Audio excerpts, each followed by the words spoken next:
నిజంగానే ముఖ్యమంత్రి గారు మనలాంటి వాళ్ళు పక్కన ఉండొద్దని కోరుకుంటాడు. ఎందుకు? తీన్మార్ మల్లన్న కాంగ్రెస్ పార్టీలో ఉండి ఓపెన్ గా జరిగినటువంటి అన్యాయాన్ని ప్రశ్నిస్తా ఉంటే ఆయనకు శివన పడుతుంది. నేనే కదా ఈడబ్ల్యూఎస్ కోటా అన్యాయంగా 6.98% ఉన్నటువంటి వాళ్ళకు 10% రిజర్వేషన్ ఇస్తురని నేనే 4 సార్లు రిప్రజెంటేషన్ ఇస్తాను. మీకు అది తెలియనట్టుగా మీరు యాక్టింగ్ చేసి మీరు ప్రవర్తించేటువంటి తీరు చాలా జుగుప్సాకరంగా ఉంటుంది.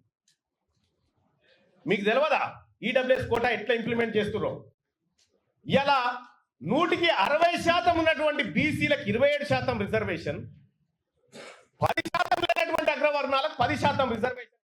ఈ అన్యాయాన్ని ప్రశ్నించడం బీసీగా, బీసీల రక్తం పంచుకొని పెట్టిన బిడ్డగా నా హక్కు, అది నేను మాట్లాడతాను. ఇలా నీ వర్గాల రక్షణ కోసం నువ్వు సమగ్ర కుటుంబ సర్వే ఏది మొన్న చేసిన సర్వేని అడ్డం పెట్టుకున్నావు కదా, మరి నా వర్గాల హక్కుల కోసం, నా వర్గాల రిజర్వేషన్ల కోసం నేను కూడా మాట్లాడతా కదా. అదే చేసిన నేను. ఇవాళ కాంగ్రెస్ పార్టీని కాపాడాలంటే, కాంగ్రెస్ పార్టీని రక్షించాలంటే ప్రజల్లో క్లారిటీ ఉండాలి. మనం సర్వే చేస్తే 90 ఏళ్ల తర్వాత సర్వే చేసినా మీరు చెప్తే సప్పట్లు అభిషేకం చేసినోడు లేండి. ఈ వర్గాలు ఎవరు నమ్మలే. పైగా మొన్న మాట్లాడి నన్ను దోషిగా నిలబెట్టిరు, విలన్ చేసిరంటే విలనే అంటారు. ఆ విషయంలో విలనే అంటారు. ఆ విషయంలో సమాచారం అయితే పక్కా అయితే ముఖ్యమంత్రి గారు ఆ సర్వేకు మీరు బాధ్యత వహిస్తారా? నాది బాధ్యత, దీని మీద డిబేట్కు నేను రెడీ అంటే నీ సర్వే తప్పని నిరూపిస్తా. నేను కూడా సూచనే చేసిన మీకు ఆ రోజు సరిదిద్దుకునే అవకాశం ఉంది, ప్రయత్నం చేయండి, తప్పు కాదనేటువంటి మాట చెప్తాను. మీరు ఒక తప్పు చేసి ఆ తప్పును కప్పిపుచ్చుకోవడానికి మళ్ళీ తప్పు చేసి, ఆ తప్పును కప్పిపుచ్చుకోవడానికి మళ్ళీ తప్పు చేసి, ఇవాళ సమగ్ర కుటుంబ సర్వే ద్వారా, కుల సర్వే ద్వారా ఓసీల పాపులేషన్ పెరుగుతుంది. 2011లో మనమే చేసినాం కదా సెన్సస్. ఆ రోజు తెలంగాణ రాష్ట్రంలో జనాభా 44 లక్షలు ఉంటుంది.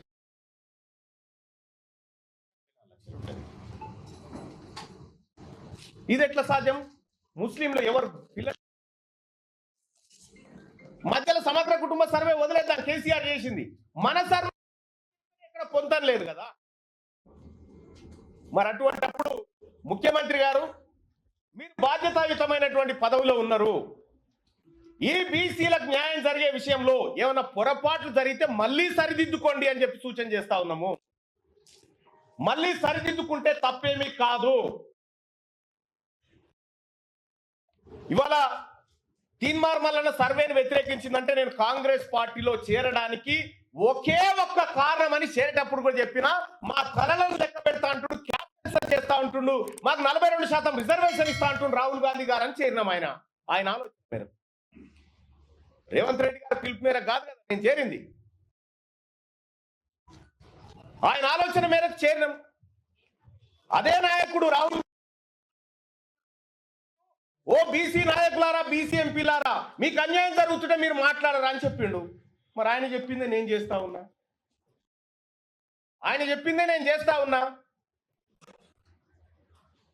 చేస్తున్నటువంటి సందర్భంలో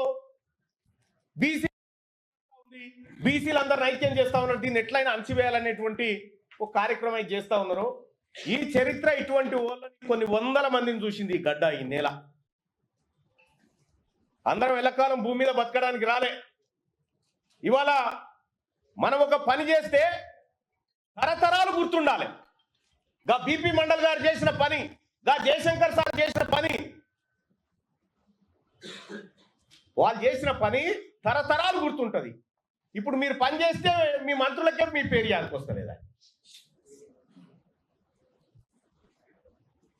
అందుకోసమే ముఖ్యమంత్రి గారు ఇది మిమ్మల్ని పరిపాలన చేయమని అప్పగించినటువంటి సందర్భంలో మీరు తీసుకున్న నిర్ణయం తప్పని చెప్పిన. తీన్మార్ మల్లన్న తగలబెట్టింది కులగణన సర్వే రిపోర్టు తగలబెట్టిన నేను. ఇలా తీన్మార్ మల్లన్న ఏం చేసిండో 2010 కూడా అదే చేశాడు. Manmohan Singh government UPA 2 government తీసుకొచ్చిన ఆర్డినెన్స్ చింపి చెత్తబుట్టలో బారేసిండు. ఇలా నేను చేసింది గదే. మన నాయకుడు రాహుల్ గాంధీ గారేమో మీరు నోరు విప్పండి మీకు అన్యాయం జరుగుతుంది అంటాడు. ఇక్కడనే మీరు నోరు మూయిస్తా ఉన్నారు బీసీలు. ఇలా బీసీ నాయకులు మాట్లాడితే కోమటిరెడ్డి వెంకటరెడ్డి కోన్యాయం, రాజగోపాల్ రెడ్డి కోన్యాయం, వాళ్ళైతే చిన్నగానే తెచ్చిరా నిన్ను. నేను మిమ్మల్ని అన్నది కూడా లేదు. మళ్ళా మీరు చేసిన కార్యక్రమాన్ని వ్యతిరేకించిన, ప్రభుత్వ నిర్ణయాన్ని వ్యతిరేకించిన. రాజగోపాల్ రెడ్డి గారు అనే నువ్వు బ్లాక్ మెయిలర్ అని చెప్పి వెంకటరెడ్డి గారు 50 కోట్లు పెట్టి తెచ్చుకున్నావని తిట్టే. అంటే అంతర్గత ప్రజాస్వామ్యం అనేది కాంగ్రెస్ పార్టీలో అగ్రవర్ణాలకు ఉంటుంది కానీ అనగారిన వర్గాలకు ఉండదా? ఉన్నారు బడి బయట ఉన్న వాళ్ళని బడికి రమ్మని మళ్ళీ పిలిచినాం. బడి బయట ఎవడు ఉన్నాడా? లెక్కలకు రాకుండా చంద్రశేఖరరావు, హరీష్ రావు, తారక రామారావు ఉన్నాడు. జనాభా లెక్కలలోనే లేరు. జనాభా లెక్కల నుంచి కొట్టేయాల్సిన పరిస్థితి వచ్చింది. నేను మా సంఘాల మిత్రులు చెప్తున్నా, వాళ్ళు ఇంటి ముందర పోయి డప్పు కొట్టురు, మేల్కొల్పు డప్పు. మా సంఘాలలో చేసినోని నన్ను తిడతారేనా? చేసినోని నిలబెట్టి లైన్లో నిల్చోబెట్టి లెక్కలు కట్టకుండా. ఇవాళ బీసీ సంఘాలకు నా విజ్ఞప్తి ఒకటి, అరే ఇంత కష్టపడి మీకోసం తల బగల కొట్టుకొని మీకు ఏదో ఒకటి చేయాలా, మా నాయకుడు చెప్పిండు, దీన్ని ఎట్లో గట్లా ఒక పట్టాలు ఎక్కించాలని నేను ప్రయత్నం చేస్తే మళ్ళీ నన్నే రాళ్ళతో కొడుతాడు. చేయనోడే మంచిగా బాగా ఫామ్ హౌస్లో పండుకున్న వాడే మంచోడాడు. తండ్రి చేయడు, కొడుకు చేయడు, అల్లుడు చేయడు, లెక్కలకే రావంటారు, మీరు లెక్కనే లేరంటారు. వాళ్ళేమో మంచోళ్ళు అయిపోయారు. వాళ్ళ సంఘాల మీటింగులు వాళ్ళు పెడితే వాళ్ళ దగ్గర పోయి మనోళ్ళు కూర్చుంటారు. ఇంత కష్టపడి చేసిన రేవంత్ రెడ్డిని విలన్ చేస్తుంది. వద్దనేటోడు ఎట్లా వద్దన్నాడు, వాడు విలనే. కావాలన్న వాళ్ళకి మీకోసం పనిచేస్తే మీరు కూడా విలన్గా చూసినాక ఇంకా ఇంకా ఇంకా ఇక ఇక ఇది ఎట్లా ముందర పడుతుంది మీరు చెప్పురు. నాకు నష్టం మీకా నాకా? మరి ఇక మీరు దీన్ని కాపాడుకోకపోతే, మీరు వచ్చి అండగా నిలబడకపోతే, మీరు వచ్చి నా పక్కన నించొని మా ముఖ్యమంత్రి మా రేవంత్ రెడ్డి చేసింది 100% కరెక్ట్గా ఎవడరా చెప్పినోడు రా, లెక్క చేద్దాం రా, ఏ ఊర్లో ఏ వార్డులో ఏ సందులో తప్పుందో లెక్క చెప్పు, మేము వచ్చి నిలబడతామని మీరు కట్టబట్టుకొని నిలబట్టి ఈ సమస్యకు పరిష్కారం దొరుకుతుంది. మీరు చూసి చూడనట్టు మాకెందుకులే అన్నట్టు ఉన్నారంటే ఇది పట్టాలు ఎక్కదు. దీని పట్టాలు ఎక్కించుకొని రైలును పరిగెత్తించి మీరు అనుకున్న గమ్యం చేరాలంటే ఇక మీదే బాధ్యత. నా బాధ్యత అయిపోయింది. అసెంబ్లీ